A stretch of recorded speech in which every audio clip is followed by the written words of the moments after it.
welcome to the Deerland Podcast. It's episode number 6.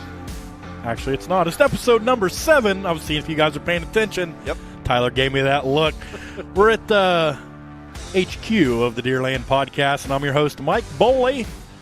We've got the other two main men of this program sitting here with me. We got Louie Zinn. How we doing, Lou? I'm doing well. And Tyler Sellens. How are you, Tyler? I'm doing well. Good, good. All right. So, guess what? It's not November. No, sweet December. Sweet December. Deer-cember. Deer-cember. There you go. I like that one. Let's trademark that.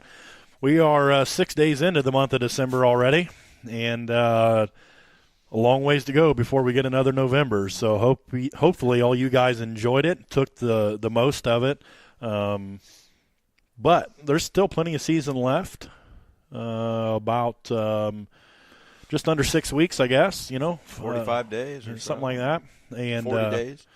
So don't give up quite yet if you've got food in particular. But even if you don't, you just never know. You can't kill them from the couch. So it will be the end of the season in no time, unfortunately. And then it'll be the off season and time to get on some squirrel land and do a little squirrel hunting, and then chase the longbeard shortly thereafter. So there is no off season, Mike, in this deer season that we do, and that is definitely an understatement, I would say.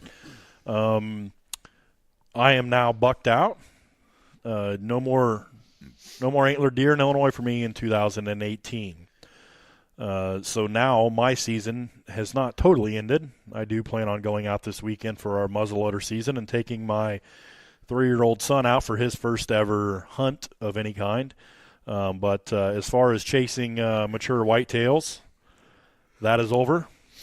You are bucked out. You've been bucked out. I've never heard that term either until we got to doing this podcast. I didn't know people actually did that. Yeah. I've never bucked out. I've never heard of it. I've heard of it, but I've never actually met anybody that's ever actually done that. Instead of tagging out, it's bucked out. Yep. I like it. Bucked out. Because I'm not tagged out. I still got 3 tags left, but I am bucked out.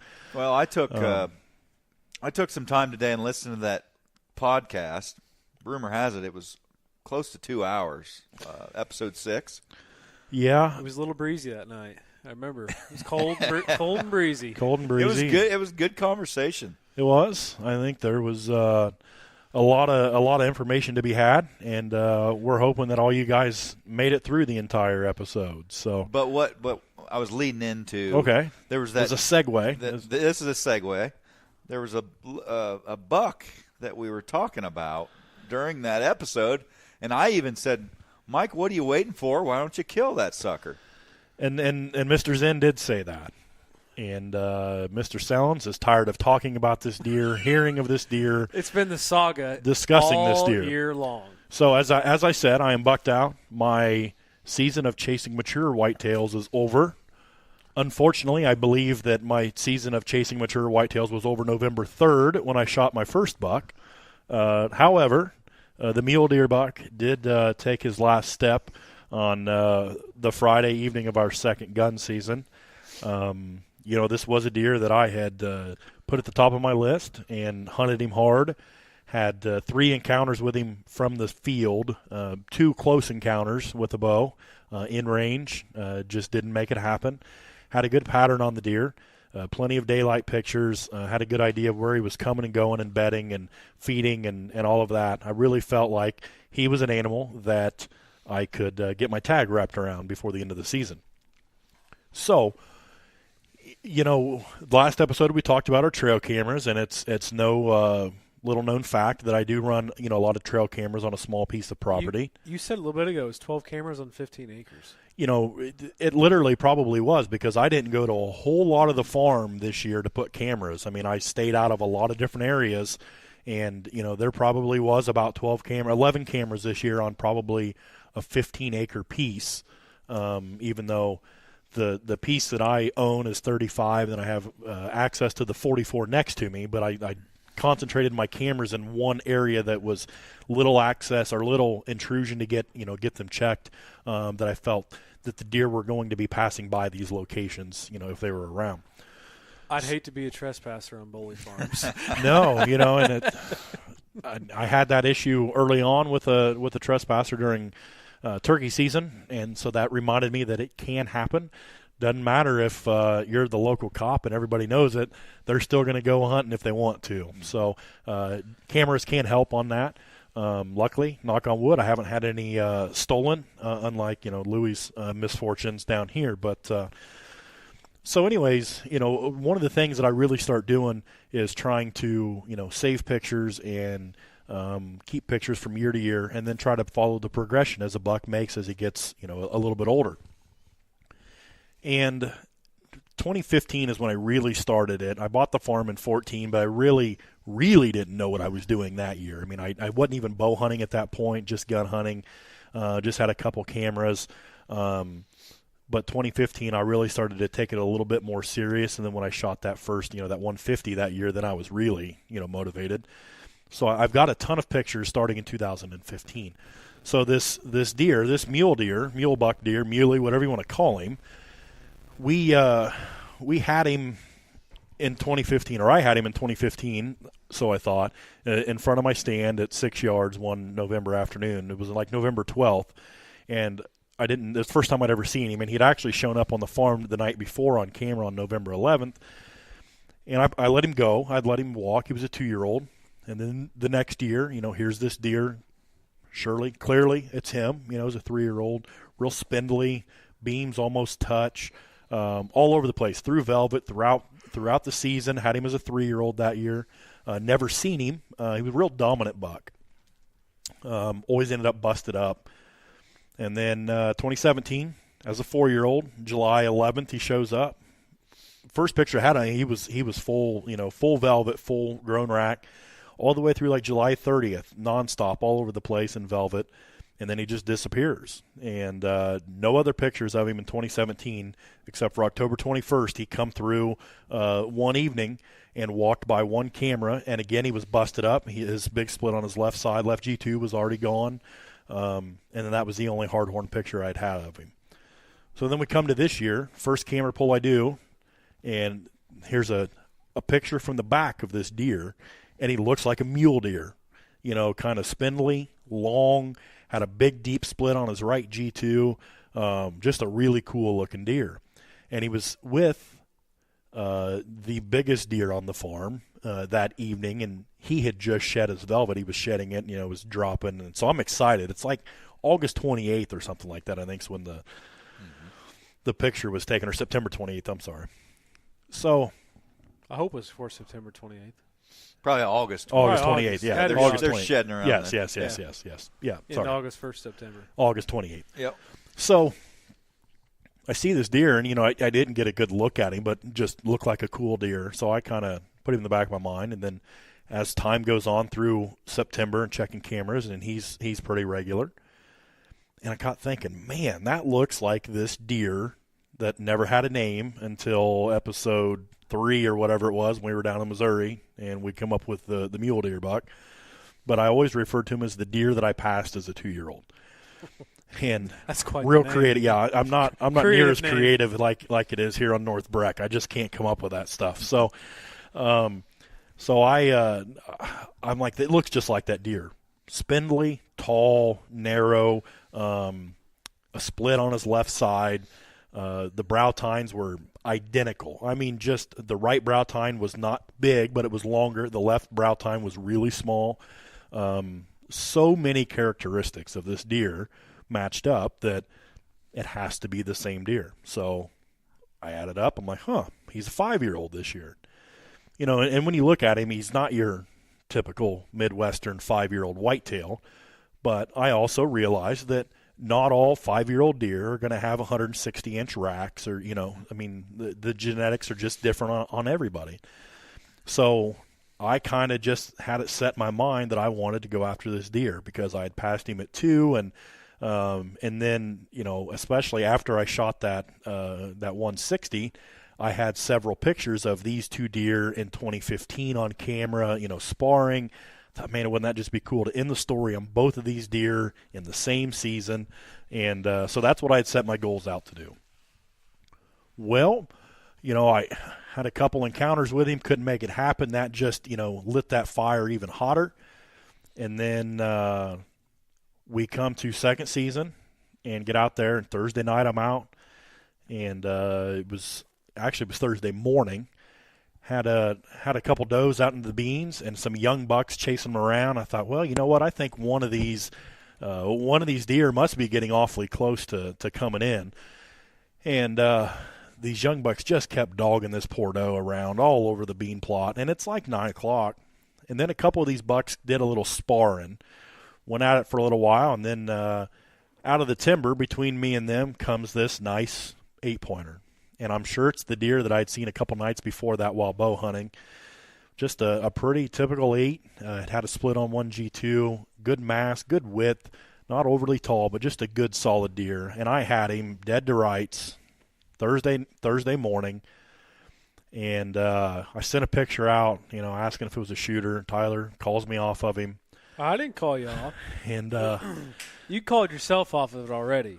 I was looking for some motivation to go ahead and you take were looking this for deer. somebody else to say, yeah, let it go, Mike. No, I was hoping somebody would say you need to shoot that deer. You want somebody else to say shoot it, and that was just that's what I wanted, and I didn't was the hammer get it. cocked and the finger was on the trigger? Well, the gun was on the rest, and it was. Well, it stays there in that monstrous thing. No, it doesn't. It's too big. But so, anyhow, the deer comes out, and I end up passing on him. And because in the back of my mind, I had this mule deer buck on my mind. Even though I hadn't seen him in 15 days or something like that, November 14th is when Tyler and I seen him from the stand that morning. And I was hunting in the blind that night or during gun season, the same blind Tyler was in when we seen this mule deer buck. And you were convinced he was dead after first gun season. I didn't in your wonder. mind just because of all the shooting that was going on. You had to wonder, and I knew he had been daylight. However, I knew he was also kind of a homebody as well. And I knew that the neighbors, the immediate neighbors, we had checked with them, and nobody had killed him nor even seen him. So I knew there was a chance. So I just took this gamble, I guess, if that's what you want to call it. But I was hunting this deer. That's what I had my heart set on. I felt like it was a chess match between the two of us. And, when you own a small track, you're not going to get the opportunity to go after a particular deer and feel like you have a good chance at, catching up with him. So I think I was just capitalizing on that opportunity. So needless to say, I let that deer go. And then I get out Friday morning, and I'll tell you, Friday was just slow. Thursday was really good. That 8-pointer on Thursday ended up running that hot doe off. Never seen either one of them again that day. And then Thursday night was kind of slow. Friday morning was really slow. And so Friday afternoon comes around, and again, not extremely high expectations, but I still got out there. And it gets towards the end of the evening, and I remember there was 20 minutes of legal light left. And all of the deer had been coming out in one particular direction. And so I decide I'm throwing all my eggs in that basket. I went ahead and opened up the bank's blind window that faced that direction, which was, towards the biggest part of the field that I was on. Got the rest up, got the gun up, got everything settled in, and I was ready. So as soon as I do that, I realize, you know what? Most of the bucks, and this mule deer buck in particular, had been coming out what would be right behind me at this point at 50 yards. So I need to make sure I'm keeping an eye on that. So as soon as I get my gun and everything ready, I just look out the window behind me, and there's a basket rack standing there staring at me. He must have seen me, all the movement, getting everything set up. And he stood there as a statue for several minutes, and then all of a sudden I looked back, and he was gone. So the deer are filing out into that back food plot, that back bean plot at 150 yards away, and that's what I'm watching. I'm waiting on, something to come out where I have all this room to shoot. And then I just decided, well, I need to check this window over my shoulder. So I turn around, and there's 2 year-and-a-half-old bucks eating the beans right behind me. I thought, oh, no. So I kind of turn a little bit, pull the binoculars up, see some movement coming out of the timber, seen antlers. Thought, oh, it looks like a decent set of antlers coming out. So then I go and I turn around, and I start to focus that way. And I get the binoculars on the deer, and I'm watching him, and he's kind of scraping around, on a tree a little bit, and then just eating some of the beans. And I realize it's just an average 3-year-old 8-pointer, nothing special. And I thought, well, that's not what I thought I seen coming through the timber there. I seen tall tines, and that wasn't it. I know it wasn't, but this is the deer that's here right now. So I put the binoculars down, and then all of a sudden I catch a little bit of movement behind him and realize there's another deer standing there. So get the binoculars back up and look, and I'll be darned if it wasn't a mule deer buck standing there behind him. So at that point, things start to speed up a little bit. I'm thinking, all right, this may actually happen. So heart's probably thumping a little bit. It is. The heart thumps a little bit, and now I'm thinking, all right, I've already thrown my eggs into the basket of this back window. Now I've got to move the rest, move the gun, turn around, and get another window open to where these deer are 40 yards from me. So I do. I get one window open, go to look. I'm like, man, that's not going to be the right window because they're going to have to come out too far. So then I had to open another window, get the gun and everything set up, and somehow I had a great wind. The wind was blowing from them to me, but they didn't even have a clue that I was there, not even suspicious of anything, just feeding along. So I get the gun and everything set up, and I get on the mule deer buck, and he's behind some thicker cover. It's a little bit of a cove that goes back in there. And he was just kind of around the point of the timber. A little nook and cranny? Yeah, a little nook and cranny, you'd call it. And when we planted those beans back there, it really goes down to like 2 rows. It really comes to a true point back there. But I still planted them, and that's where he was kind of eating back in the back. So I looked at the clock and thought, oh, man, we're losing light, and I don't know how long this is going to take, but I'm going to get settled in and just, wait for the right shot. So I did, and he was eating. There was a 3-inch diameter tree between him and I was waiting on him to clear that. And it's unbelievable how still a deer can be when you need them to move. It seems like they can stay in one spot and feed forever and not even have to move their legs. I needed him to take 2 steps, and so then he goes from broadside to turning and looking straight at me. And then you start getting a little more and more nervous, that I'm so close after all of this that's happened, and, I'm going to be this close and not be able to close the deal. And then I'll be danged if right at the last second he didn't just take a couple more steps, cleared that tree, stood broadside, and I settled in on him and let her rip. He mule kicked. He looked like Red Rock in the movie 8 Seconds. That's the first thing that come to my mind when I seen him kick like that. And he come down, he didn't run. The other deer ran off, and he made a half circle and just took a few steps and just stood there trying to figure out, what was going on, obviously. Where he was standing, it was too thick. I couldn't get a follow-up shot. And then all of a sudden he turned around and went back to the way he had come out of the timber, was going to take the same trail back into it. So when he got to the timber edge, I had another shot on him, so I took another shot, and he went inside the timber. So I waited an hour and 15 minutes or so before I got down out of the blind, went and looked for blood. It's snow on the ground, so I'm expecting paint can, just it's what you think with a gun. Mm-hmm. Nothing. And so then I start getting a little bit worried. So I'm trying to look, but I wasn't even going to check for blood. Tyler had said just go back and wait, but I just couldn't. I couldn't go back to the house for 3 or 4 hours and sit and do nothing. I wanted to at least see some sign. So I found the blood, and I found a little bit where he was standing after the first shot, and then just a few specks here and there. I walked up to the edge of the timber, shined the light in just to see if I could see eyes or anything, and there was nothing there. So went back home and waited, and we gave the deer about 4 hours, a little over 4 hours. I think it was about 9:30 time we actually got back out into the woods. Shot him just after 5 o'clock, so about 4.5 hours. And we went back out and looked, and Tyler and Andy Whitaker and I, and we went looking for blood, and we found just a few specks. And it was minimal. Just Andy just happened to see something, and he wasn't even positive it was blood. It was questionable if it was blood. Yeah. It wasn't like, oh, that's blood. You're kind of like, well, that could be blood, but it was nothing that you just. It wasn't like you're just walking in the woods following a deer that's just a slight discoloration. Yeah. And I thought, and it was at the spot that I thought he had walked into next to this evergreen tree. But I'll be honest, in the heat of all of that happening, I thought that's what my mind told me. That's where he walked in, but there was a couple other trails nearby, and he very well could have walked in one of those others. But so we dipped into the timber there, and it's just a real thick, probably 15 or 20 yard wide stretch of timber that is separate between the power line, clear cut, and my field. And we get inside and we find a bed. Maybe 10 feet inside the timber or so? Oh, it was 10 yards. 10 yards? 10, 15 yards inside the timber, and there was a bed, and literally there was, little to no blood in it. You could see just like a little bit of the snow as you could tell it looked blood watered on down it. almost. You could tell there was blood there, but it was a very, very small amount of blood. It was concerning enough. You looked at it, you're like, that's not good.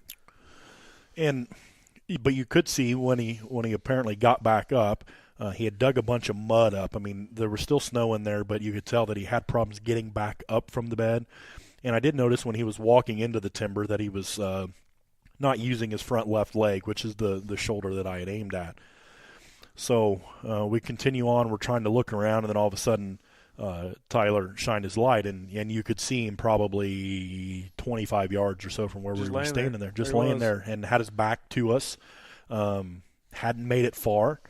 And I think, what did we find? Another 3 or 4 beds in that short span. There was probably, I think it was 2. There was one more bed between the first one and where he was laying. And then where he was laying, there was another one right next to it. So he just, he didn't go anywhere. He was laying right there. When you walked by the edge of the field, you just couldn't see him laying in there. And I don't know if he was dead at that point or not, but because we gave him several more hours, so we went back in there. But yeah, so then we walk up to him, and obviously realized that the rack was small. When I had seen him on November 3rd, that was one of the things I said is, man, that rack is small. Mm-hmm. But we had guessed he was probably 135 to 145, just depending on what kind of angle the trail camera had. And ultimately, he ended up being 137 and some change.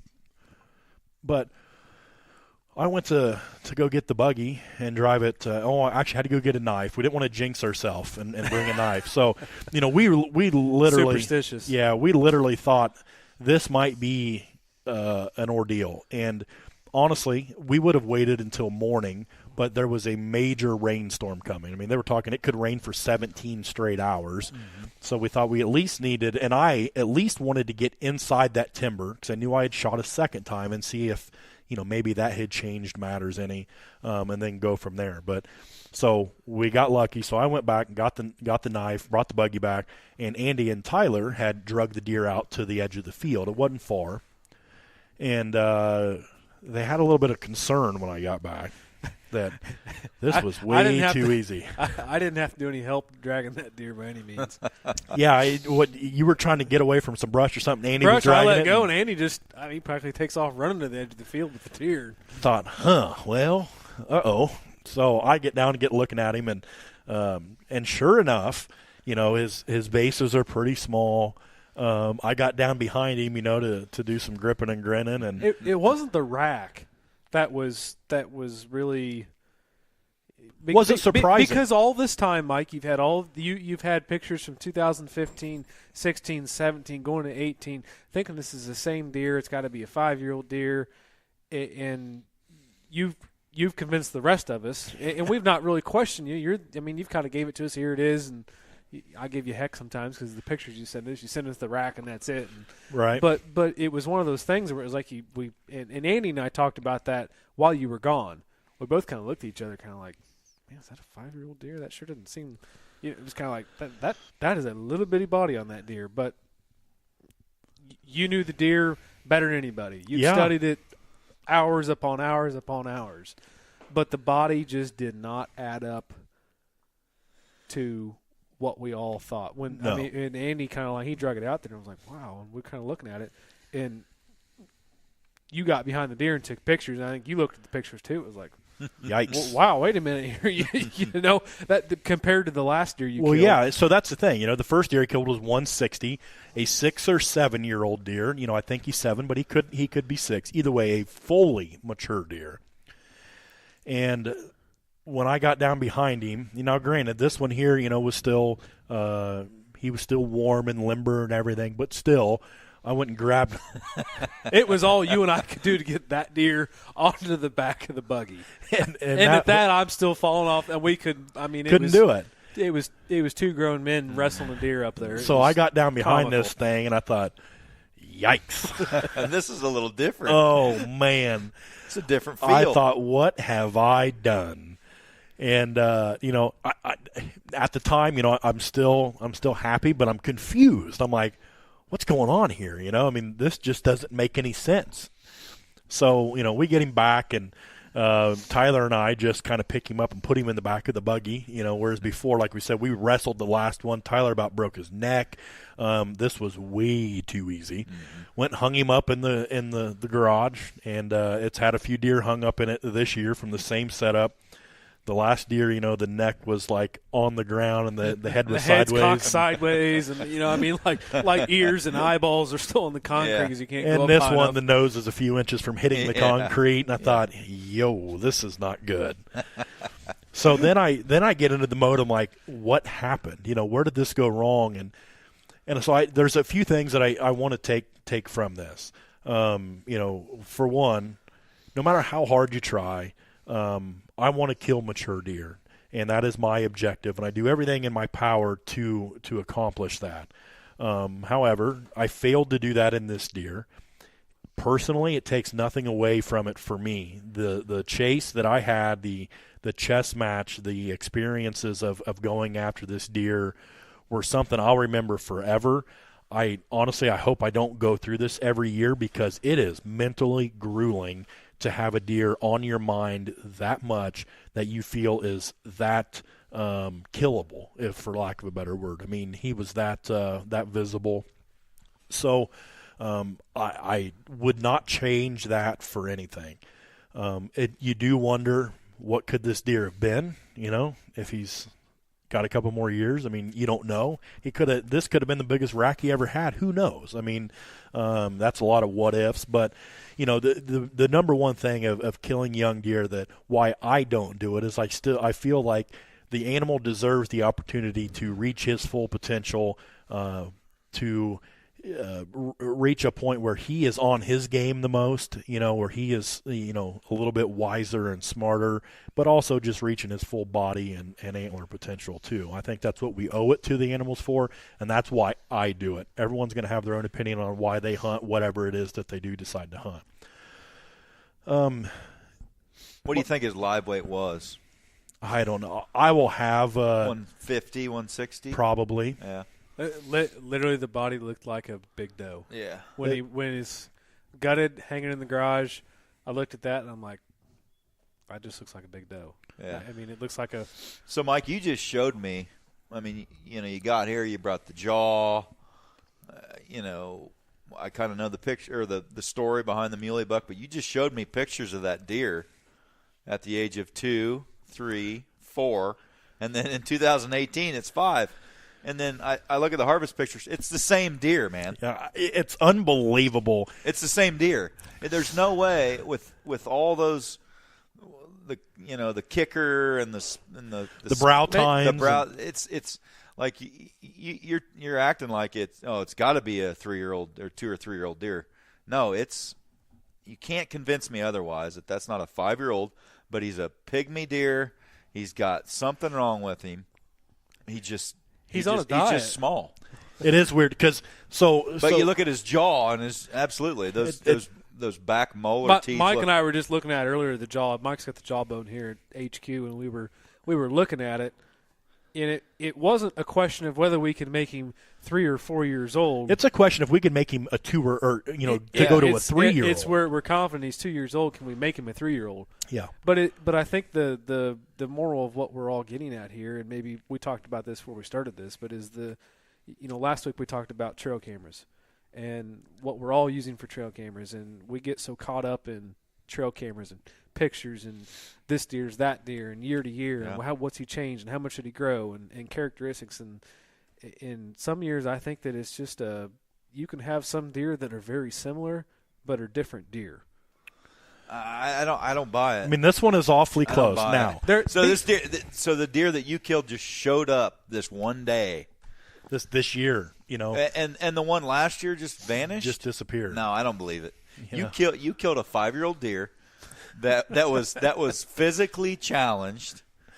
Hey, there's some guys that are 5'3", 145 soaking wet, and there's some guys like yourself, Mike, that are 6'1", 320. I mean, well, I was gonna 6'4", built like a brick shithouse. I ain't quite like that, but I'm a little more rotund than that. But There- no, there's you're check him way. out on Facebook. There's no way. You're right. You're After right. what you just showed me with the trail cam pictures, there's no way. One thing you can't, the jaw. You're gonna have to send those. And front we are. teeth We're gonna. in. I'm gonna send the front incisors in to deerage.com. I've already ordered the kit, and they will be able to do some cementum annuli or something along those lines. And what they will do is they will. I watched their process. It was kind of neat. They'll put paraffin wax over the teeth, and they'll put them in this machine that like slices it, into these fine slices, Sure. and then they'll put it in a slide, and then they can dye it, and then you can see the growth rings in the tooth. And it's similar to a tree, but Yep. when a tree growth rings, it makes the tree get bigger. With a tooth, the growth ring is just each year it changes so that the skin of the the gum has something to attach to the root. That's where that ring is. It's 97% accurate. So we should know. Yeah. Now That will bring some closure. it will, and I have studied these pictures even after I harvested the deer over and over and over. And you look at these pictures, I've got a picture of this deer that I thought he was 3 years ago as a 2-year-old, and he is a clear 2-year-old. And you put pictures of this deer next to him, not even close. This deer, he doesn't look like he has long legs. He has a really saggy brisket. Yeah. He doesn't have a super lean body. Maybe he's a midget deer. And I said the same I call thing. it a pygmy buck. Yes. Midget deer. Yeah, you know. midget. So when you post the podcast up, you Yep. should somehow include pictures And- of the 4 I just looked at and put Give 2015, everybody 2000. some. I give you heck about some of your pictures you send because you send antler pictures and say how old's that deer sometimes, but put your pictures out there for everybody else to look at. Put the whole body. Get some good. If you got some broadside pictures of all the years of deer going through there, put them out there and let everybody else. And Make some comments. but Give with- us your feedback on it because it's With the deer we're looking at here, all I got to see is the rack, and I know it's the same deer you shot. Right. Now, body-wise, that's where, we talked about last week how important trail cameras are. They can be super deceiving with body size, and they can make that deer was only 150 pounds, but if he's got 137 inches of horn, it looks 145, 150, Yep. So, and you look at his neck. it was a Texas deer. I've Somebody had transplanted. some of those deer that I've killed that were, the higher scoring deer have not by no means ever been the deer that weighed the most or had the biggest body. No. Yeah. I mean, that was They don't go hand in hand. But it's hard to look at a trail camera picture of a deer, a buck, and know the weight, right. unless you've got like a 260 pounder standing next to it. Then you could say, oh yeah, he's not very big. But I mean, it's fooled me and my neighbor. David killed a buck we nicknamed Venus. He was a 6x6. Looked like Venus flytrap. We had all kinds of pictures, and we're like, man, that's a 160-inch deer for sure. I don't think he's real old. I think he was 4. But he looked 160, and he got him on the ground. He was like 149. But what you couldn't see in the picture, he was only 170 pounds. It's just, you can't, trail cameras can be deceiving in that. And literally, I think, the more I look at these pictures, the deer was short, from snout to tail. Probably not very tall. Not overly tall, but he was only about he was chunky. He was what, foot and a half, 2 feet tall, wasn't he? Midget. Yeah. Maybe 3 feet long. Yeah, that's there's some issues with that deer. Yeah. So it was an interesting experience to say the least. I had another point that I wanted to make on this, and you guys have gotten me a little off track here. So Flustered. a little. This is a story of I think there's a congratulations in order. Oh, well, yeah. You had a hell of a year. Yeah, I mean it was the season of a lifetime for sure. And as I had said, before the season ever started, my season was a success because I did all this habitat improvement to the land, put in the food plots. They all ended up working out, and so I went in with zero expectations, with an open mind to just enjoy the fruits of my labor, to go out and sit and see everything that I've done and have a chance to see the wildlife utilizing the work that I'd put in. And then you fast forward, October or November, what was it, the 30th, I guess, is when I killed this deer. And I had shot 2 bucks that are now at the taxidermist's office. And I don't know how much better my season could have went, to be honest with you. You know what this means? What's that? Squirrel season is right around the corner. Well, that was the plan. I had said the day after I buck out, squirrel season's going to open. However, someone's taken the keys to my farm, and I haven't taken any keys, Mike. Chances of me actually deer hunting there are probably very slim, and you know that as well as I do. So, but Louie, hey, you've got a muzzleloader tag? Yeah, let's go. I think you've got one this weekend. I don't have one, so let's go. Come on up to Bowley Farms. There's some bunch of beans up there, and I'll shoot a midget deer. There may be some midget farm. Maybe some running around. This reminds me of that song, the 30-point buck. The 30-pointer? The 30-point buck. The legend of the midget deer. Oh boy, I'll tell you what. I wish I could make a parody of this. I wish I could remember what I was going to say, because there was a couple of good points that I wanted to make about this whole experience. But when you gutted him, I mean, was his manhood smaller than? Yep. Normal? The tarsal glands were just faint. It's just mind blowing. The whole short little face or long face or shorter. It was a shorter face. It wasn't real snout looking. But a 3-year-old deer is going to have a nice long. So here's the thing. I will get the pictures posted. I've held off on posting any pictures yet. I'm waiting on my photographer to actually send me the hero shots. You got your own photographer. Now that you mentioned that, I did take those, didn't I? Yes, you did. And I haven't heard one word about where those pictures. And unlike Louie, I haven't said a single word. It's been a week almost, and I had to say. I forgot I took them. Every 3 hours. Actually, I didn't forget, but I remembered it today when I was out taking pictures of a property. Because you seen them? I'm going backwards to figure out how many pictures I'd taken so far. I looked, I'm like, oh, there's those pictures. And then there, I actually forgot about it until right now you said something. I think you killed the holy grail of coal bucks. And that's possible. It really is. Quite possibly the world's smallest 5-year-old. Mm-hmm. Yeah, and here's the other thing. Here's the way to look at it, guys, is there's a chance that he is a 2-year-old deer. And he was a 137-inch 2-year-old deer, which is a very good 2-year-old deer. Still the 3rd largest deer I've ever killed in my entire life. It's nothing to be ashamed of. The largest deer I've ever killed with a firearm.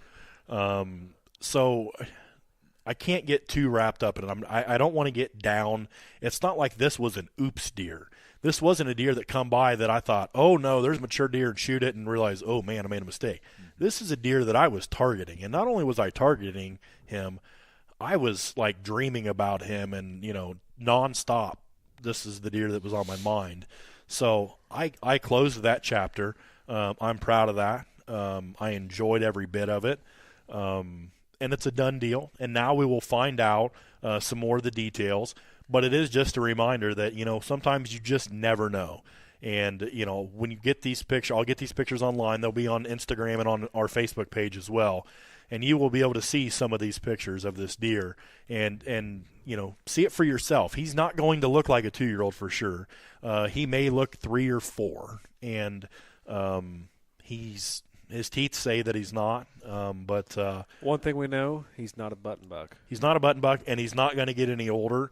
And I can't wait to eat his back straps. And I was going to bring some down tonight, but we already had turkey on the menu, some deep fried turkey. So maybe next week we'll do some Muley buck back straps. But yeah, so that kind of wrapped up my 2018 deer season. Again, just thrilled, over the moon about it.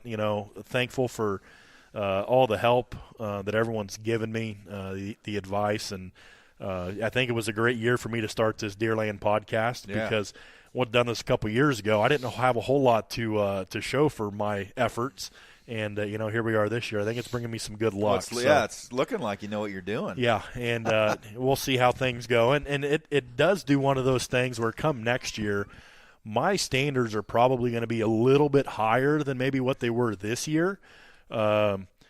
If for no other reason than when I get my taxidermy bill, that's going to be enough, I think, to make sure that, we're going to shoot a pretty good one next year, because I don't think I want to go through every year having 2 deer come back from the taxidermist. So, I'm already excited for next year. Already looking forward to the work that is going to go into it. But that's part of it.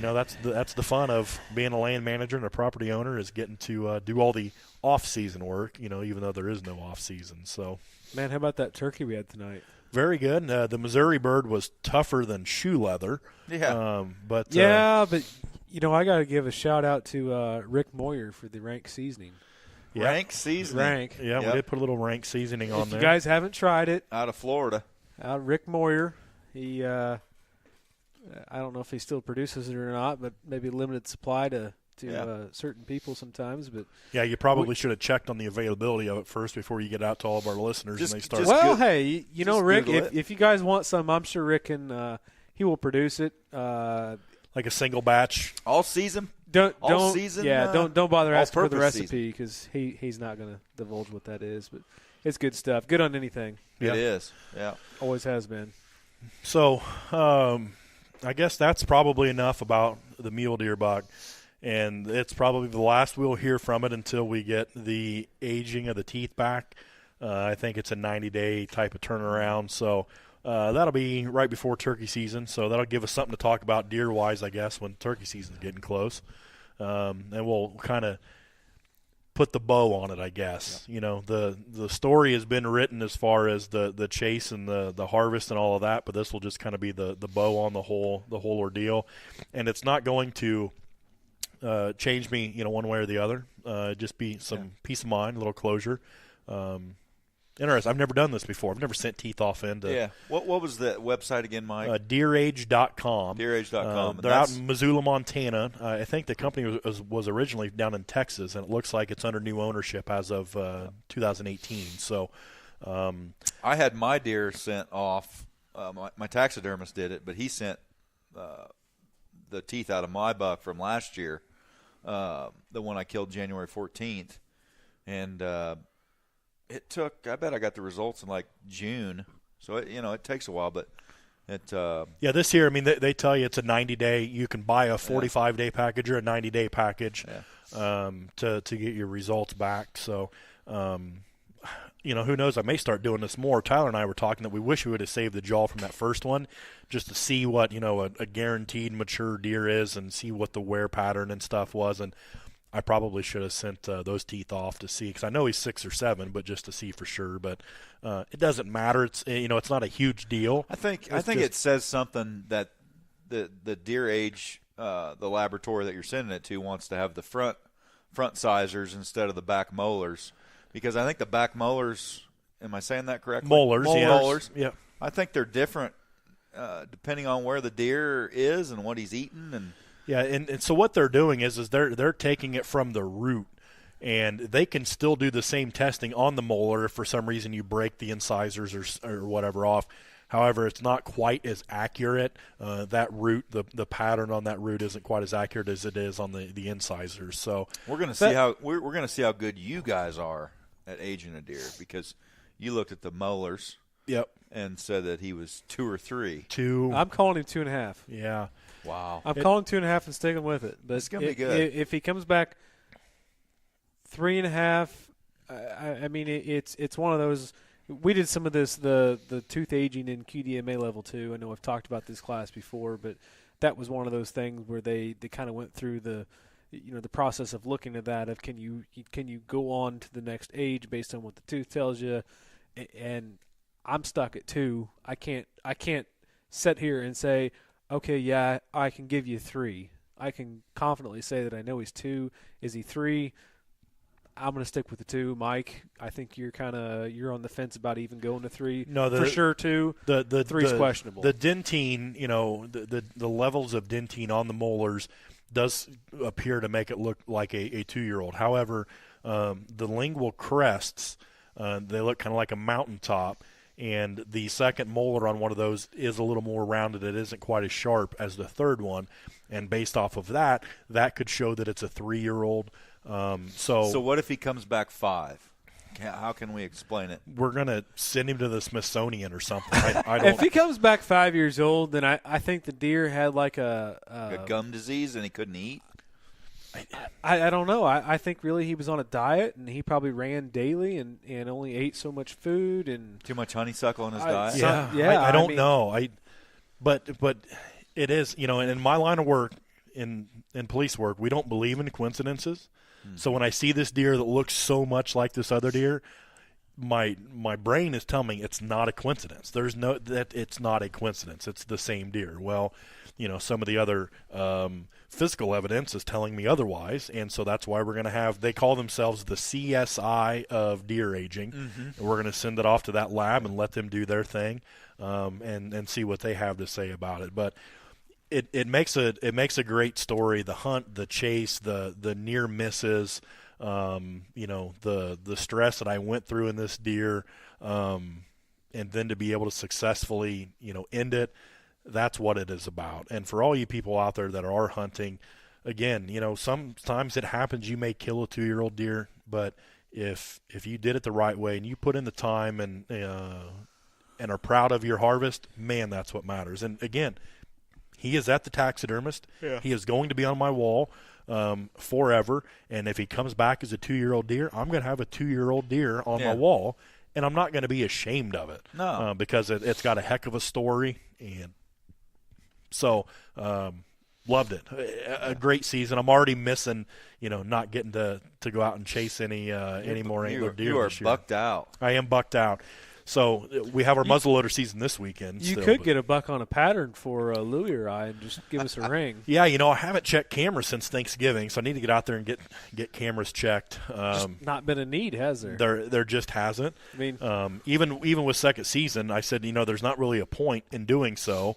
I'm going to hunt this same blind. So you think the deer on your farm are like, did he die or something? Like, we haven't seen him.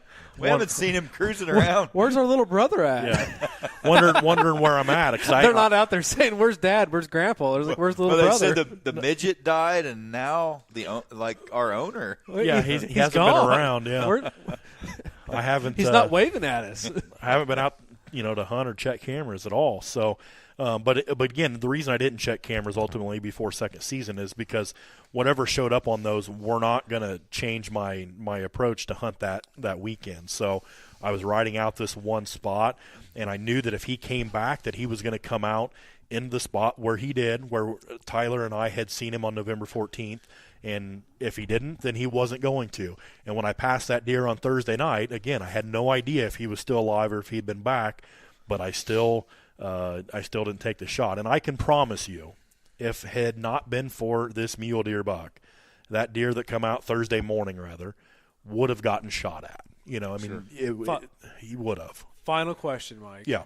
About the mule deer buck. About the mule deer buck. If Mongo and Mule Deer Buck were standing side by side, Mongo. Mongo? Yeah. Right. He's more of a once in a lifetime type of deer, I think. I just had to ask. Yeah, no. And like you told me, well, when I passed that deer, and when I was looking at some other deer, maybe some other culls, and you kept telling me, don't change your standards. Go out there and hunt the Mule Deer Buck or hunt Mongo, one of those two deer. And that's what I did. And again, this one had come out that probably should have shot him, found out a neighbor had shot at him and missed him with his bow not long before that, but straight line. But maybe he'll be back next year, who knows? So could you walk out there and 100-yard circle, you pretty much knew where Muley Buck was bedded? Yes. Yeah. So that's valuable. From what I thought. And here's the thing on going top forward. of that. He had this thing where he'd go out and he had a little holler when Mike would go hunting. He'd just kind of yell at him and call him. And within so many hours, typically he'd come back. Like ringing a dinner bell. Yeah. So Louie, this kind of started, and actually I was sending you some pictures last year.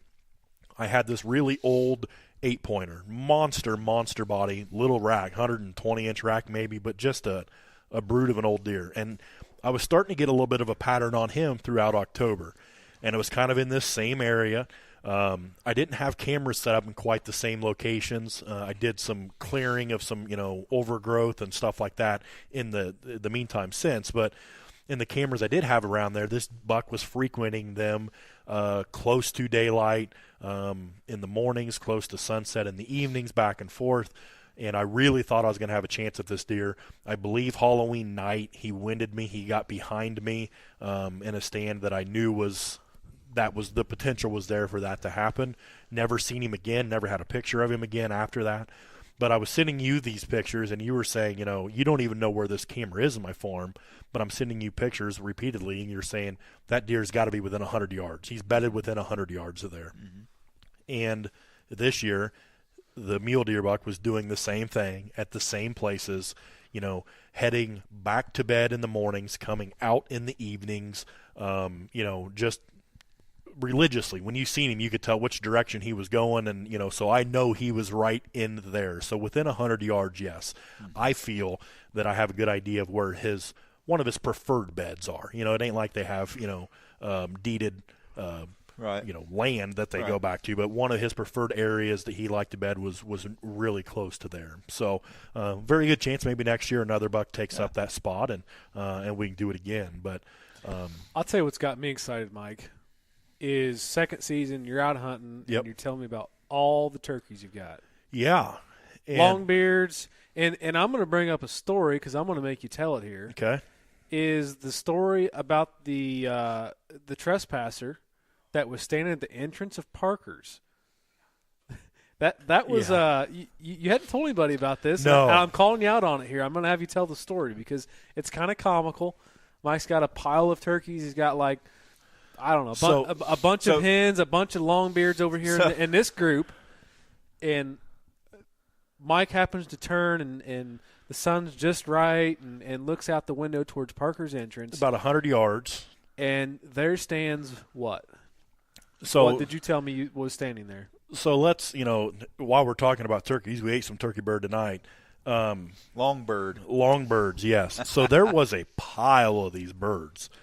36 birds at one time had come out, which, on a small piece, that's a lot. But so just so you know, your 37 acres right now sounds like the greatest 37 acres on earth. I'm just saying that. And it's not for sale yet. I mean, he can get tagged out. I mean, he's bucked out. He's got a million turkeys. Turkeyed out. Squirrels everywhere. Yeah. So, and here's the craziest thing about these 36 turkeys is part of that was 10 longbeards, which is just, crazy numbers from what I had seen over the years, in the fall. You see a bunch of hens, but never have I seen that many longbeards in one spot. So there had been 33 turkeys to begin with, and there had been 7 longbeards. So if you do the math, we're missing 3 longbeards from this group that I ultimately ended up having close by. So as I'm watching them all, these longbeards, even in the fall, they get a little testy with one another. They do a little flogging with each other and whatnot. So I'm watching them all. They're all right out in front of me. So then I look to my right out this other window looking for deer because I am deer hunting. And I look right down in my big field when I divided it up into food plots. I've got 4 half-acre bean plots, and then between that I've got like rows or strips of clover, like 20-foot wide strips, like paths going through to kind of give myself a travel corridor and then possibly direct the deer. Animals as well. So I'm looking straight down this clover path, which heads straight to the neighbor's entrance, and I'm like, what in the world is that? And I'm looking like there is somebody standing. You said a girl. Yeah. So I said, there is somebody standing there, and I'm looking, and I'm like, that is a girl wearing a blue coat with a walking stick and really long brown hair standing there looking into my other small field, not moving. And I'm thinking, what are you doing here? It's deer season. For one, you're liable to get shot. You don't even have any orange on. But now I'm mad. And I'm thinking, I'm going to climb down out of this blind, and it's getting to be prime time, and I'm going to go over there and see just what in the world you're doing here, because this is ridiculous. So as I'm looking, I'm like, wait a second. There's a flipping turkey like 4 foot from her. Does she have a pet turkey? There's no way that there's a turkey that close to somebody standing there. And I'm baffled. So first time I've heard this story was last night, and he hesitated to tell me, but it's funny enough. I got it. No, and I'm not ashamed of it. I mean, and I'm sober as a preacher. No alcohol, no alcohol effects. Hadn't even been to deer camp. Nothing. You only drink when it's podcast night. Yeah. That's usually about it. So milk and cookies tonight. I get the binoculars up, and I'm looking, and I get zoomed in, and I'll be damned, it's a turkey. Turkey. It is a long-bearded turkey standing there, head straight up, wings straight down. The most narrow turkey I've ever seen, the highest that a head of a turkey has ever been. That it's indescribable. Bowley Farms has midget farm. deer and ogre turkeys on it. So there's things wrong out there. And it's just standing. I mean, here's what it reminded me of, Lou. You'll see these chainsaw carvings and dead trees and stuff. That's what it reminded me of. If somebody were to take a dead tree and carve a turkey in it as best you can, the real skinny, straight up and down statue looking thing, that was that turkey. Now, granted, you think maybe there's something in the background that made it look like it had brown could hair? Could be. I don't know. Where was the blue coat at on this The blue thing? coat. The whole thing was just weird. And so ultimately, I got to watch it and realized it was. Did you have the heat on in the blind? No, that might have been. I thought maybe the fumes were too much getting to you propane or something. Or... No, it might have been hypothermia setting in because I didn't have the heat on. I was wearing a hoodie in there. But so, anyways, it finally moved and started to look like an actual turkey again, and then worked in and then fought the other longbeards, and I mean, the whole thing was a cool experience. But yeah, I'm excited about turkey season coming and getting to chase after some of these longbeards, and it looks like so far, I mean, the flocks are doing well. Yeah, so seems like there's a lot of birds, long birds. And now that I'm bucked out, I say we just quit talking about deer hunting and let's start talking about turkey hunting. You think it was pushing 50 inches? I don't know. 49, I think it was the magic number that everyone's bird seemed to be, but I don't know. It was tall. It was tall. So we got to talk about what we're talking about right now. Oh yeah, I mean Mike got me turned on to the Hunting Public guys on YouTube, and they've got an awesome podcast too. But those guys are just super fun to watch, and Aaron Warbriton. Yep. Actually got to meet the guy. A good dude. Used to work for Bill Winke.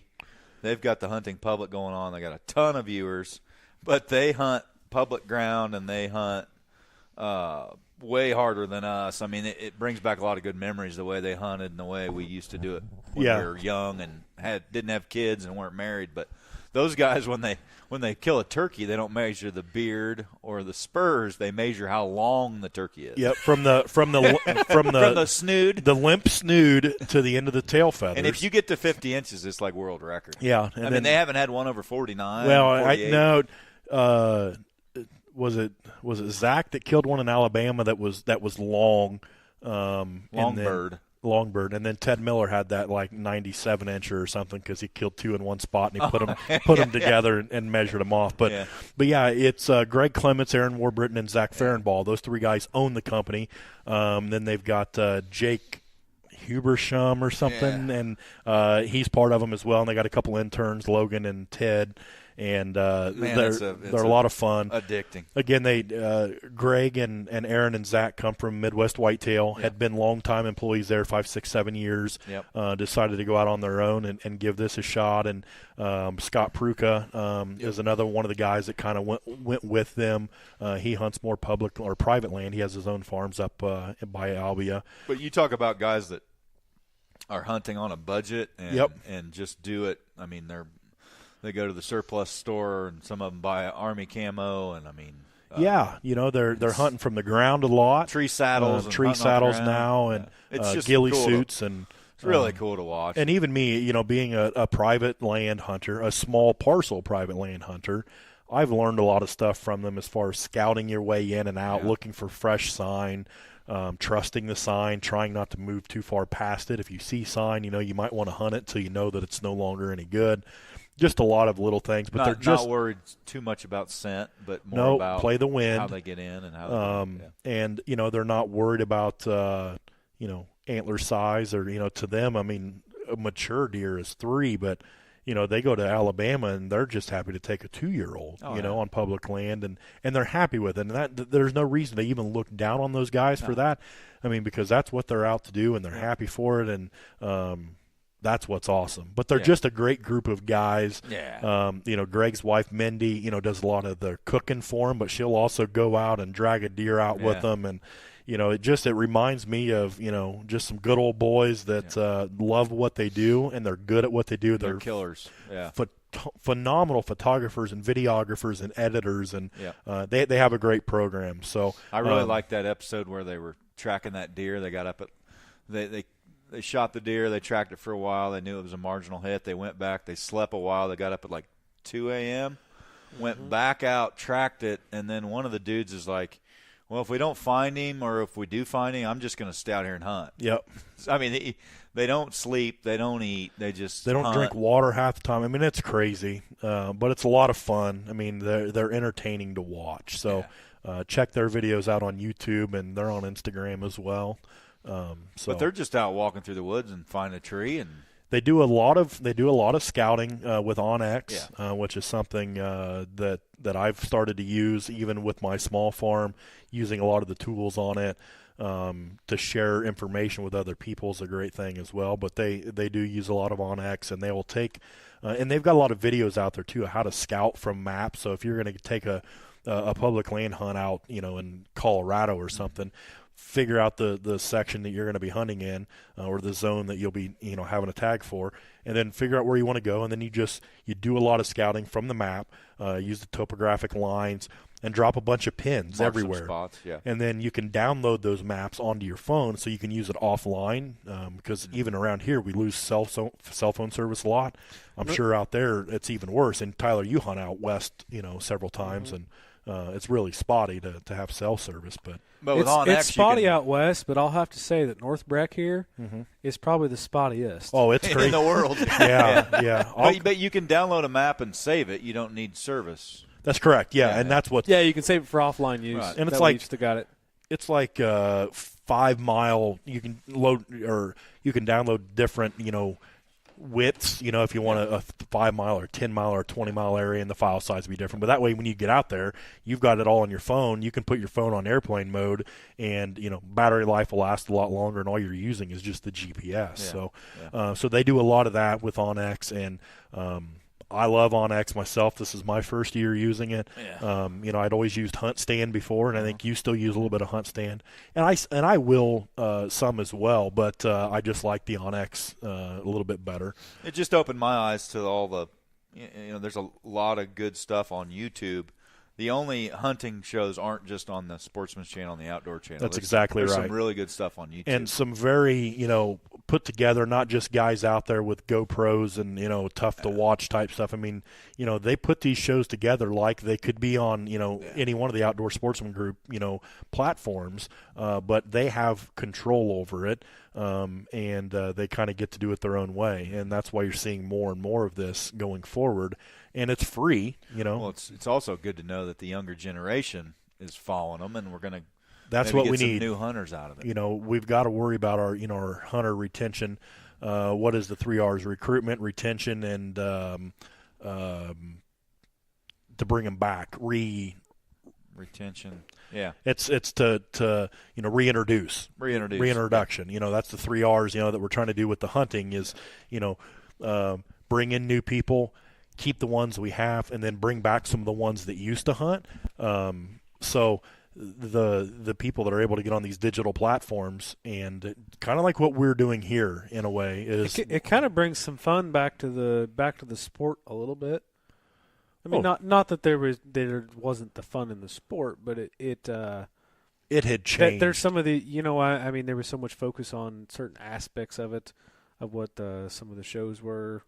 I mean, I think our show. I think it's a lot. We're shooting some big deer and trying to give some education and things like that. But it's I mean, everybody's got sponsors and this and that this day and age, and a lot of these guys, they're just out here having fun, putting a show together, and they might have a few sponsors here and there, but they're not. Yeah. They're just having fun. I mean, the hunting public guys are just it's inspirational. doing what they love. Makes you want to get back to the basics. It makes you want to get a set of climbing sticks and a really light stand and just go do it the old-fashioned way and see what you see. I mean, they may, after watching it, it's like, man, they make killing a 3-year-old buck cool again. Without a doubt. I mean, that's what, when I was 18, 19, 20, or how, a lot of those guys are, some of those guys are in their teens still. Maybe. Right out. Well, they're right out of college. Early 20s, 21. But that's they were in kindergarten when we were 18, 19 years old. Back when, I mean, things were just different, and I think the upside to the digital age, to YouTube and even carbon TV and stuff like that is it's giving a platform for a lot more voices to be heard. More of your average Joe types of guys, or even a program like this. We're just 3 guys that threw a little bit of money out there, got some equipment, sat down, and we hit the record button on a computer and, see what we can come up with. And, we're hoping at some point we hit our stride, where people are enjoying listening to us, and we're hoping to bring some video content, as time goes on and we get a little bit better feel of this. But 10 years ago, that wasn't an option. Nobody would ever hear from our voices or our opinions or our experiences.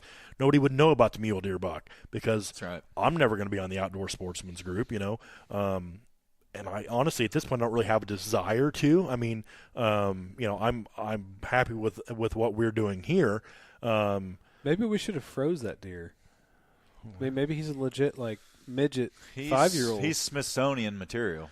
Yeah, it's. They may people may want to study that deer. It's very. If he was that. It's like the 2-headed pig. It could be, man. I don't know. He gone now. We're just rambling on about this deer. Yeah, all I hear is you're only getting 15 minutes to talk about this deer. We're not going to talk about it. So I end the story, and then what's the old land guy do? He starts talking about the Mule Deer Buck again, bringing it up out of nowhere. So. Well, it was the kind of the midget deal. I mean, that's just got me thinking more about I don't think the word midget's politically correct either. Okay. So it's little person, I think maybe is what they call it. I don't know. Vertically challenged, underweight deer. Okay, that's what we're leaving it at. All right, get him another one. Rest in peace. So yes, and so moving on to while we're talking about recruitment and retention, this weekend is muzzleloader season, and I'm going to take my 3-year-old boy out for his first ever hunt of any kind. Cool. He's excited as all get out. I'm excited. I think I'm a little nervous. Got the old muzzleloader sighted in, do you? Yep, got her ready to go. Don't know if we're going to shoot or not. What kind of muzzleloader do you shoot? CVA Optima Elite. Okay. Probably the last year for it. I think I'm going to go with the 700 Ultimate muzzleloader next year from Remington. Pellets, powder. Pellets, 150 grain of pellets. 777. Nope. I'm drawing a blank. Blackhorn? Pyrodex. Pyrodex. Yep. Power belt bullets. Power belt. Yep. With 250 grain 250 grain bullet. Yep. How far you got sighted in at? 100 yards.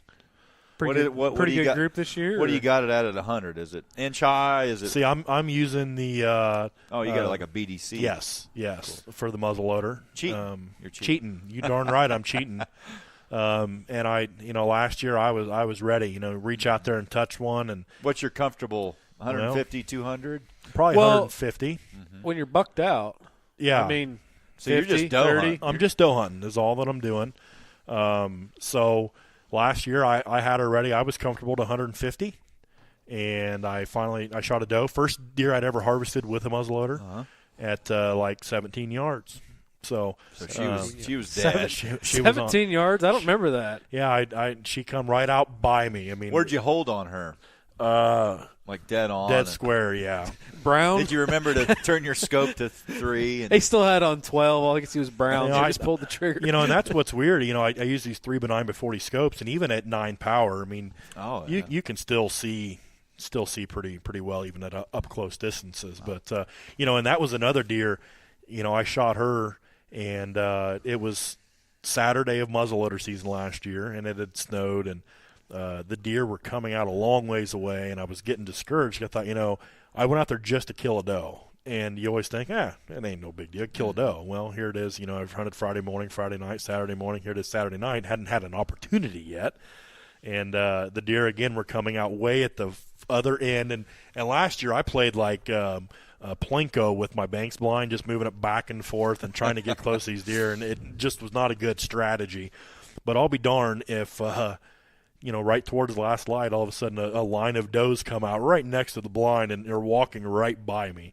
And so I got a shot, and after I shot, there's the cloud of smoke, but there had been a lot more deer had filed into the field that I hadn't paid any attention to, and all you see is just white tails going every which way, and I had no idea where this doe went. I mean, none. Couldn't tell you which direction she went. So I let things settle down, and then I went out again looking for blood. No blood. So I got to looking with a flashlight and couldn't see anything, so I got a hold of Andy Whitaker again, and he come over and started walking the field, and all of a sudden all you could see is just a little bit of brown out there, and she'd made it 80 yards or so, and I found some blood once I got closer to her. She had actually went down and had turned around and was coming back when she dropped. I mean, it was a perfect shot, but with those muzzleloaders, the blood trail can be a little iffy sometimes, so but yeah, so I don't know what we're going to do. I asked my boy today, so, we're going to go out and we're going to try to shoot a deer and eat the deer, and he's still not quite sure yet of what we're going to do, but we're going to at least go out and give it a shot. And part of me is thankful that, as a dad, you always want to make sure you don't get too stressed out. And if I still had a buck tag and Mongo come out, a potential booner deer, I would probably be freaking out with him in the blind, and so now it's zero stress for me. Yeah, I was nervous this year when I took Spencer that first shotgun season, shot a doe, and I was probably as nervous then as I've probably ever been, just because I wanted to, wanted him to experience that. We had a good time, and that's I remember Spencer. Your son's what, 3 this year? 3.5. Yeah, 3.5. So I remember Spencer was that age. Right. Last year, yep. And I think last year he kind of got the concept of what we were doing, but didn't fully understand at the end of the night when it got dark, because we were bow hunting. Most of I don't think he ever gun hunted last year with me. He bow hunted several times, but when it got dark, he didn't understand why we weren't going to shoot a deer. When it came time to get out of the blind, it was like, "But Dad, we got to shoot a deer," And yeah. So, but this year he's figured it out more and put it all together and understanding the process as we go. So I think it's good to get him out this year, and if you shoot something great, if you don't, you're going to put that impression in his mind. Yeah, and make it fun. Take some snacks. We'll make it fun. We'll make it a good time, and I'm not going to get out super early. You get about 2 hours in that stand with him. That's right. Probably be about max. They're going to have to go potty. About a 3 o'clocker or so. Just so you know, you can just fling the door open and just right outside. Just let her go. Yep. And we will do that. I want to make it a fun experience for him. And, when the deer comes out, I'm going to ask him, if he wants me to shoot it or not. And again, we've talked about it. He has went up and seen, the deer that I've harvested, taken pictures with us and, petted them, after they've been harvested. He hasn't been part of a field dress job or anything like that quite yet. But I think he understands the whole process of harvesting the animal and what goes into that. But we'll see. Again, if the deer comes out and I ask him, hey, should we take a chance at this one? And he says no, then we won't. But I did buy a new pair of Walker's Game Ears headphones. They're the Razor model, and I'd always kind of looked into those. And they're actually kind of neat. I just caught them on an Amazon deal of the day at like 2 in the morning. I woke up, was messing around, had 2 minutes to go, and they were $30. Normally they're like $55, $60. So I bought them. They come in, and they're really adjustable, so they fit me well, but they also will fit him. And then if people that aren't familiar with the Walkers, what you can do is you can turn on a button, and there's like a microphone in the ear. So you can hear better. So amplifies certain ranges and cuts it off when others. Yep. So I can put them on him, and when the deer is getting close or whatever, and then still be able to have a conversation with him, telling him, hey, this, get ready, this is what's coming up, or don't move. And then when the gun goes off, it's able to block that frequency out. And so I think they'll be great for him. As I think I said before, I got him his own little orange vest and his his own orange stocking hat with a little deer embroidered on it, and I'm excited. Again, I never had that growing up. I never had a chance to hunt as a kid, never had a dad, and this is something that I've looked forward to. And he's excited. I'm not forcing him. If he didn't want to go, I mean, we wouldn't go. And if for some reason we get out there and he just wants to go, we'll leave. I'm not going to force anything onto the kid, but he really has an interest in this stuff. So I don't think that'll be a problem. Spencer's asked for a bow and arrow, camo clothes, and a release from Santa Claus this year. So needs a bow, doesn't he? Well, we'll see what Santa brings. He just wants a release. Well, he wants the bow and the release, so he's. And then that's something that Tyler and I talked about. You got to get him a Matthews or a Mission or something on the way down. I we'll see what Santa brings. I bought my son a BB gun, this year at 3.5. His mother thinks little Daisy. Yeah, it's kind of like the Red Ryder, but it's called like the Big Buck or something like that. It has a deer emblem on it. A little shorter stock, so the trigger pull's a little shorter. Cool. And so we're going to get him out, plinking at some pop cans or something. And, I told my wife that he is young, and I understand that. But, I take him out when I'm out on the tractor with the implements and stuff, and I tell him, if you need to stand here, do this, that he knows we're not playing around, that he needs to listen, and he listens very well. And then when we take the BB gun out, it will not be a toy. It is a firearm. And, I will tell him the rules, and we're going to do things a certain way. And if he's not listening or he's not ready for it, we'll put it up and we'll wait until the time is right. But I think he's pretty darn close to being at that stage. And then he went to the bow shop with me a couple months ago, and we were looking at bows, and Jamie Fuller, my bow tech, I said, hey, what do I need to get for him? And he showed me the right bow to get. He can grow into it. Even as a 3.5, 4-year-old, he can shoot it, but it can go with him for a few years. And so his birthday's in May, so I may work on getting him one of those in May. And that's cool. And starting him young, again, everyone's going to have their own opinions on when you should start kids, and I think it's different from kid to kid. Everybody matures at a different age, and everybody has different beliefs. And, you have to parent your own child, and I think that mine's pretty close for this. And, I would love to have him out, in the timber with a crossbow at, age 7 or something. Or a lot of guys are getting their kids out turkey hunting at a young age. And I'm hoping to be able to do that as well. So, but you got to start somewhere. So I figure we'll start with the BB gun and go up to the 22. And, if I get a new muzzle loader, I think I'm going to keep the CVA and get it sighted in for maybe 100 grains, something with a lot less kick. And then, he can shoot that as he's getting used to that too. So, I think some of them kids are even shooting 50 grains.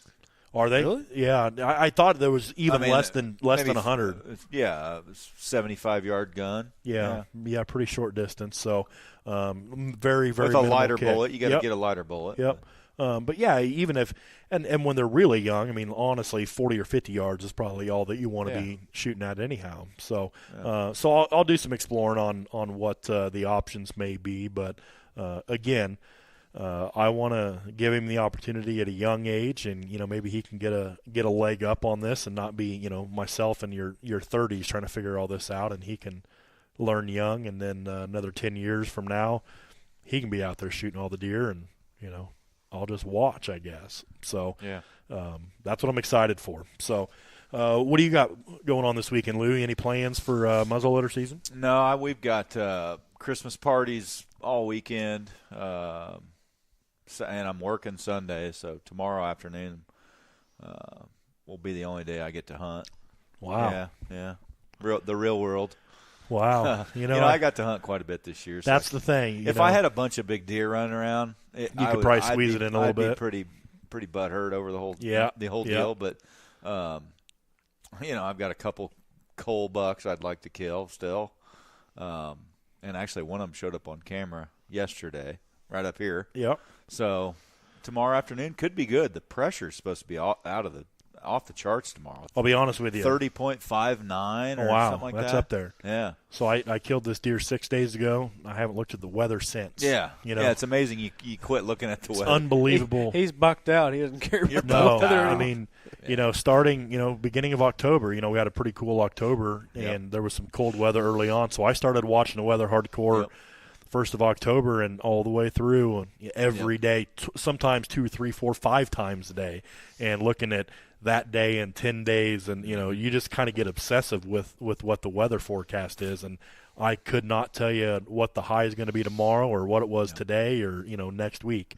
I should probably check just to make sure there's no crazy weather coming for the weekend. To figure out what day I'm going to take my boy out. But the only thing I'm obsessing about right now is just I keep checking my cameras to make sure all these deer are still alive that are going to be good next year. Yeah. That's got me excited because I've got I've got 3 or 4 nice 4-year-olds that are going to be. I'll tell a quick story. I was going through trail cam photos, a bunch of cameras I'd checked in Missouri, rifle season, beginning of rifle season, end of rifle season, and they've been sitting there on my desktop, sitting in the folders, haven't went through them. And I start going through the pictures of the day, and I had a little time, and I start flipping through them and sorting through, and there's a camera. Dad's got a banks blind in the middle of the woods.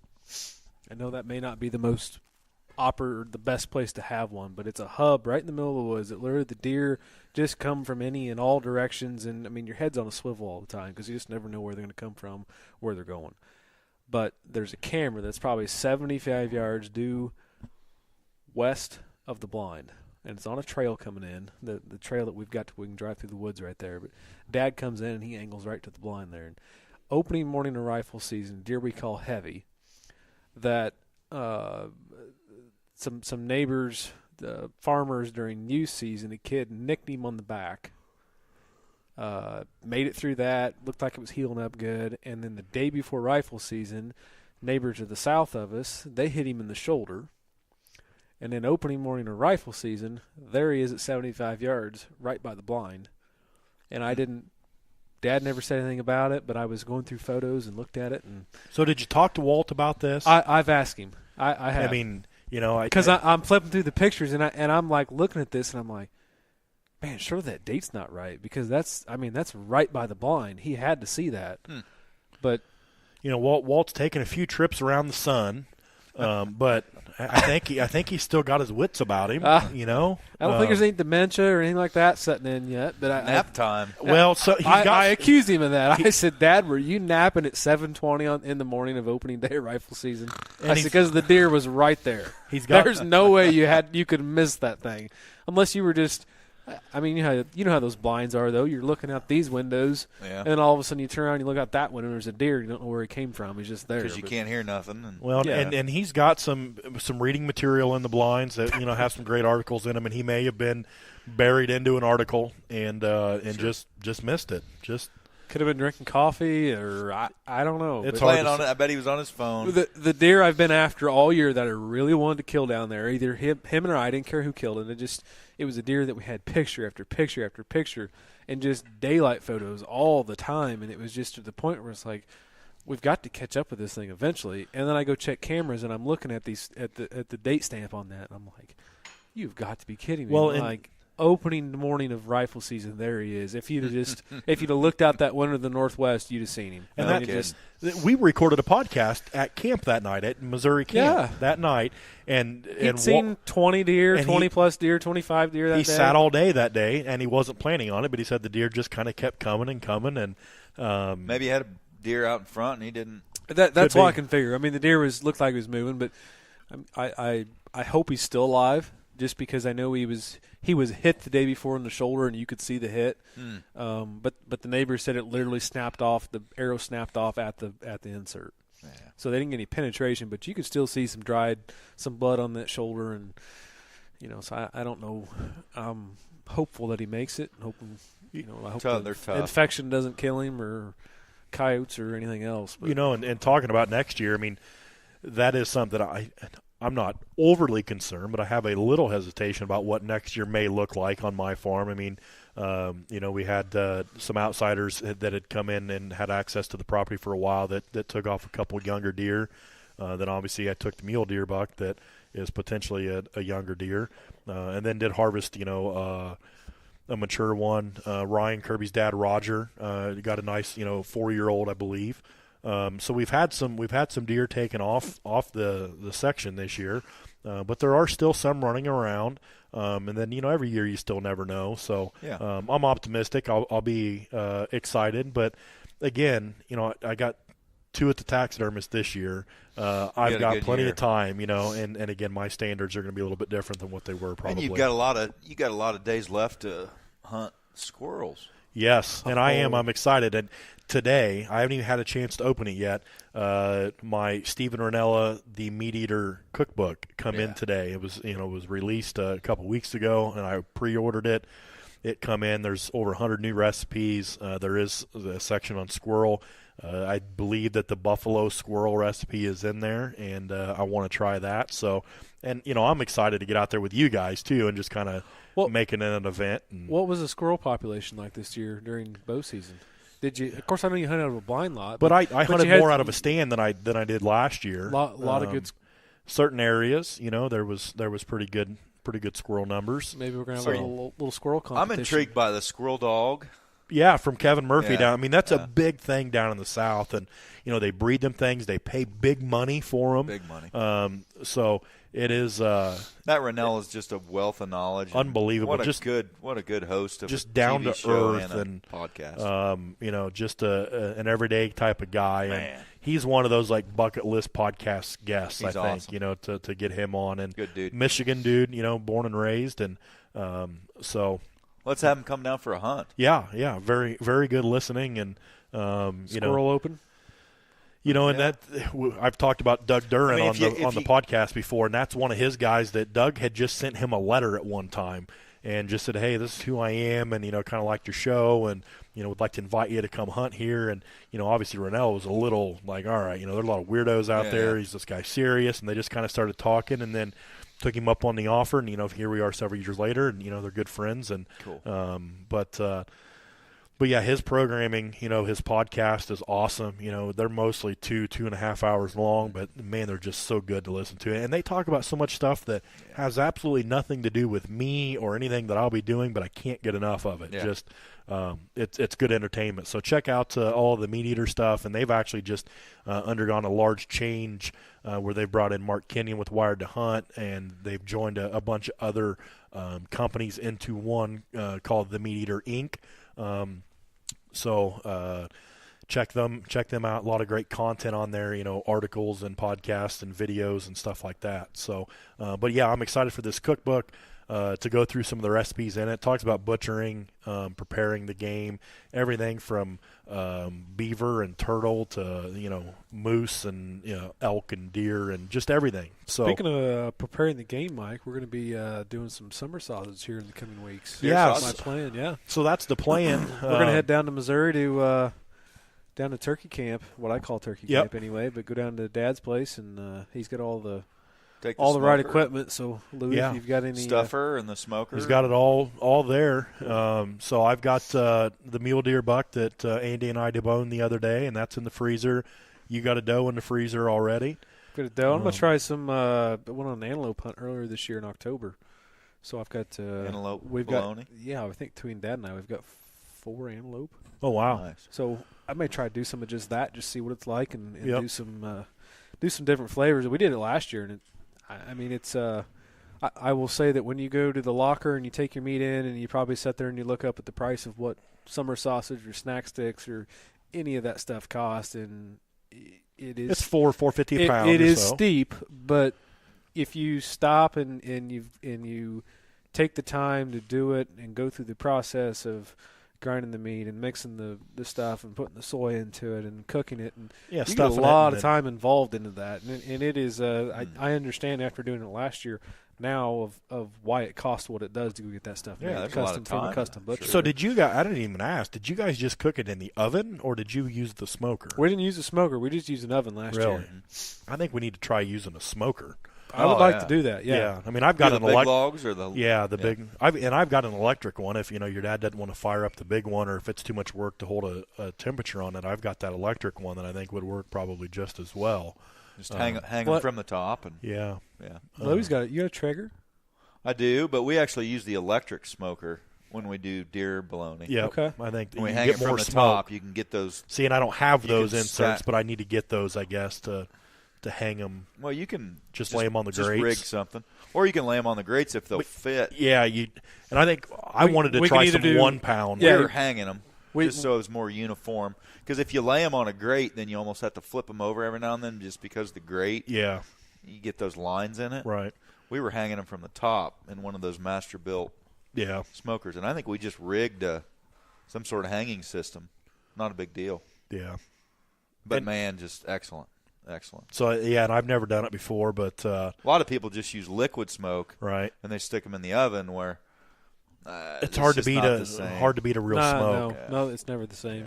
A lot Yep. of your lockers do liquid smoke. Yep. Yeah. But I think it's an integral part is to get the smoke in there. Again, a lot of people just use the oven, but I'm hoping we can try to do some smoking. I'd like to do a mixture. We did a few different flavors last year, and probably my favorite, and I know I've probably said, the Cahokia Locker.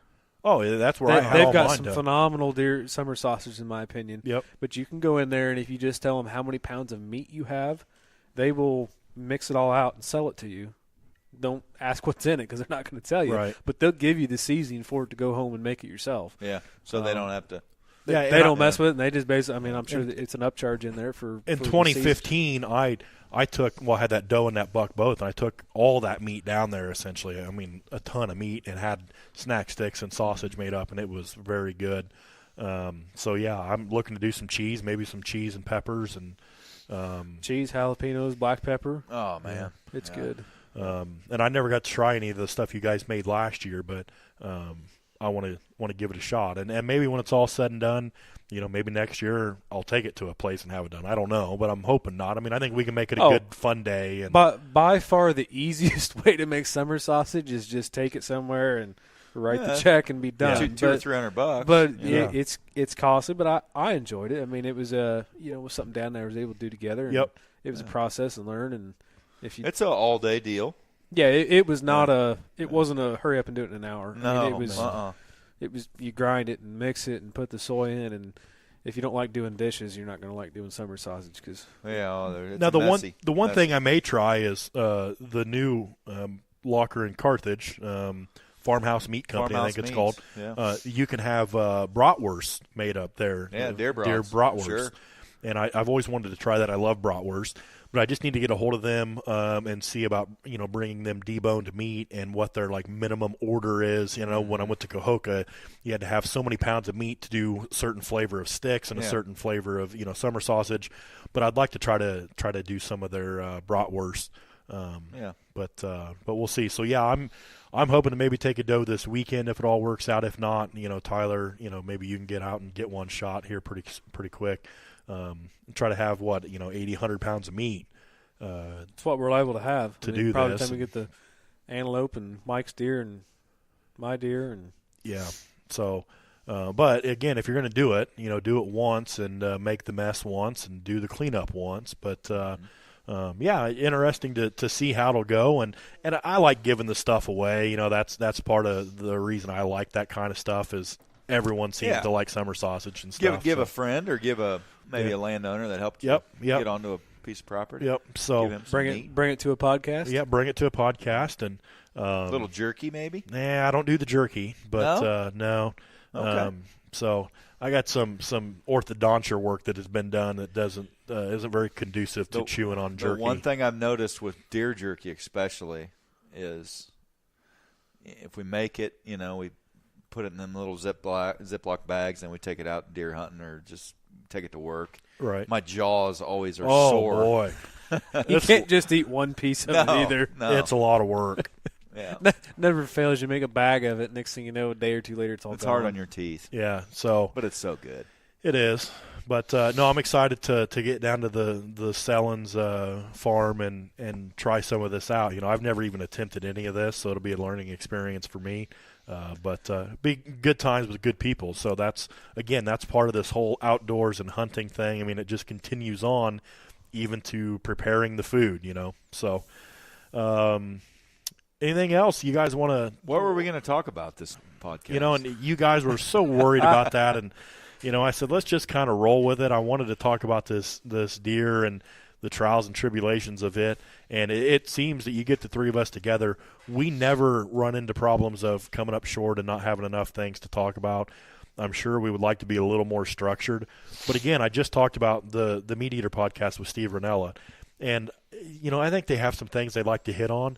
But they do a lot of just kind of conversation, There's a lot of conversating going on, but they do still hit on certain types of topics, but they may be all over the place. And some of our episodes are going to be that way. Again, I still promise we will have episodes that will be topic-oriented and be pretty specific to one thing. But we're not there yet. Right now, we're still kind of in that mood of hunting and still have some current events to talk about with in-the-field experiences. We've got some guests coming here soon. We're hoping so, hoping to have a couple guests come on and be some fresh voices to talk about all sorts of things, habitat-related and whitetail and hunting-related. So, if you guys are and I'm trying to think about a guest that we talked about tonight, but a good topic might be some trapping. Yeah, trapping's huge. Yeah, there's especially this time of year. When does the small game season close? It's February. It's in February. Okay. Is it January or February? No, it's a month after deer season. It used to not be like rabbit season. Used to be like January 22nd or something. Maybe rabbit season still is, but squirrel season is in February. Okay. You talking about like raccoon? No, you're talking about trapping, not hunting. No, I'm talking about hunting, and we'll get to trapping. Raccoon is like the same as. Couldn't tell you. Yeah, yeah. I but don't. Trapping closes January. It's not very long. Check your local digest for your game rules and regulations. Don't take any advice from a podcast host or co-host. No, we do not know. Yes, disclaimer right there. But that information is readily available, and when we go to talk on that podcast, we will have those details available for our listeners. That's just another one of the things that we want to talk about, predators and the ways to try to go about managing their numbers and what's effective, what's not effective, and stuff like that. So some mapping, scouting, off-season scouting via maps, all sorts of things we're going to be talking about. Well, I think we get when we're managing a property and owning a property, I think we get hung up on the deer and the turkey so much that we forget about controlling the predators and even I don't know what you'd call a raccoon or a possum or something like that.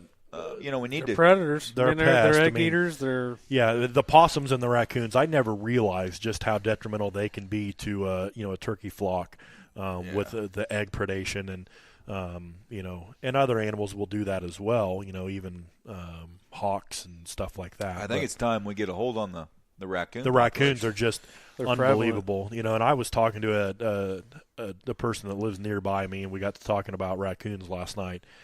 And behind their house, I don't know when this was, in recent memory, I believe, but they had a lot of raccoons going on. So got a live trap and ended up trapping 92 coons from behind the house. And it said not like babies, like full-blown mature raccoons. So I can believe it. Yes, their numbers are just done some trapping, and it's just been. It's unbelievable. Yeah, not many coon hunters anymore. No, and part of that is because of us deer hunters. Yeah. I'm not going to let a coon hunter and his dogs come running on my property. And in November, nothing against them, but again, I have different objectives, and I will have to take different alternative routes to attempt to control the populations outside of hounds and stuff like that. So.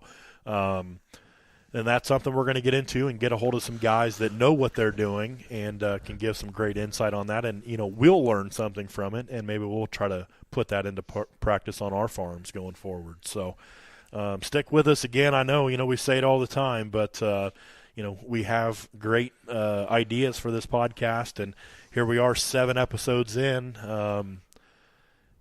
It's went by pretty quick. We haven't run out of stuff to talk about quite yet. I'm sure maybe we're a little redundant on some things, but we're enjoying it. We're hoping that you're enjoying listening to it. We could help or use your help to spread the word. Share our Facebook page, share our post, tell your friends about it, like, comment, subscribe, all of that good stuff. check out our YouTube page right now. All that is on it is our podcast, but we're hoping to be bringing some video content in the future as well. So that's going to wrap it up for episode number 7 of the Deerland Podcast. Thanks for tuning in, and we will see you next time.